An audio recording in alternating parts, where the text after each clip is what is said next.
بسم اللہ الرحمن الرحیم۔ السلام علیکم۔ اس ملک میں جس طرح کا جبر، ظلم اور فسطائیت جو ہے وہ چھائی ہوئی ہے اس وقت پورے پاکستان میں، اس کا ایک اور نشانہ ایک اور گھر بنا۔ پی ٹی آئی کے دو اور ہمارے لیڈرز، ہمارے ورکرز، ہماری آن، ہماری شان، ہمارے دو ہیرے عمر ڈار اور عثمان ڈار، جو ڈار برادران کے نام سے مشہور ہیں، ان کو بنایا گیا۔ پہلے بھی فسطائیت کی انتہا تھی کہ ان کے گھر پر حملہ کر کے ان کی والدہ کو جو ہے وہ ان کی عزت پر ہاتھ ڈالنے کی کوشش کی گئی، ان کو گالم گلوچ کی گئی، ان کے ساتھ مس بہیو کیا گیا، ان کی فیملی کی باقی خواتین کے ساتھ مس بہیو کیا گیا، ان کے گھر کو جو ہے توڑ پھوڑ کی گئی اس گھر میں۔ وہ چیز شاید ان کو جو ہے ان کے لیے اس پر یہ اکتفا نہ کر سکے، اور کل ایک بار پھر انہوں نے نہ صرف ان کے گھر کو سیل کر دیا بلکہ ان خواتین کو جو صرف خواتین گھر میں موجود تھیں، ان سب خواتین کو گھر سے نکال دیا گیا اور سڑکوں پہ چھوڑ دیا گیا۔ کیا اس ملک میں عورت کی یہی عزت رہ گئی ہے؟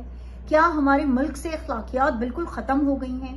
کیا مورل ویلیوز کوئی ہماری باقی نہیں رہی ہیں؟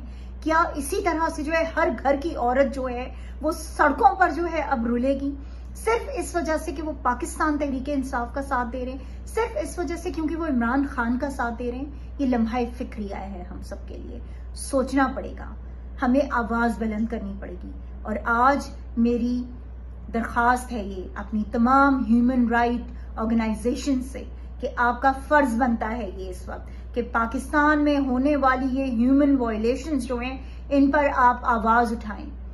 ویسے تو وہی بات ہے کہ ایک پتا اگر کہیں ہل جاتا ہے تو آپ کے فوراً بیانات اور جو ہے آپ کے احتجاج اور سب سامنے آ جاتے ہیں، لیکن آج جس وقت پاکستان تحریک انصاف کی عورتوں کو پابند سلاسل کیا جا رہا ہے، جس وقت پاکستان تحریک انصاف کی عورتوں کو بالوں سے پکڑ کر ان کو سڑکوں پر گھسیٹا جا رہا ہے، جس وقت پاکستان تحریک انصاف کی خواتین کو سڑکوں پر رولا جا رہا ہے گھر سے نکال کر، تو آج کیوں خاموش ہیں؟